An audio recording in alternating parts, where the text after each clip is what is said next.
Эрх зүйн шинжилгээний бодлогын өрөөнд хууль зүйн яамнаас тахрын албаны тухай хуулийн төслийг боловсруулж улсын хурлын чуулганаар батлуулсан. Хууль энэ сарын 1-ээс хэрэгжиж эхлэсэнтэй холбоотойгоор тус албаны бүрэлдэхүүнийг сонгон бүрэлдүүлж эхлэх байгаамаа. Одоо цаашид ер нь ийм олонний анхаарал татсан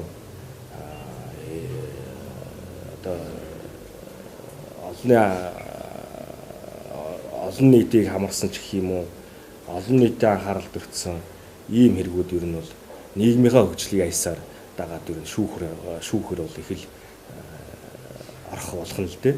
Тэгээ юунтэй холбоотойгоор үндсэндээ энэ тахрын алба гэж анх ингээд байгуулагдаад ингээд Монгол улсад бол үйл ажиллагаагаа явуулж эхлэх гээд засгийн газрын хурлаар одоо 18-ны өдрийн засгийн газрын хурлаар намайг одоо ингээд томилоод ингээд өнөөдөр ажиллаа эхлэх гээд ингээд байж байна.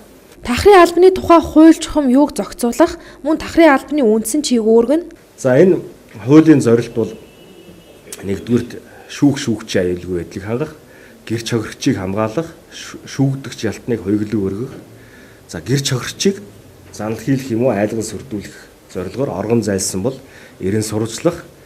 За энэ тахрын албаных нь тогтолцоо зохион байгуулалт эрх зүйн үндсийг бол тогтоож өгж байгаа ийм хууль.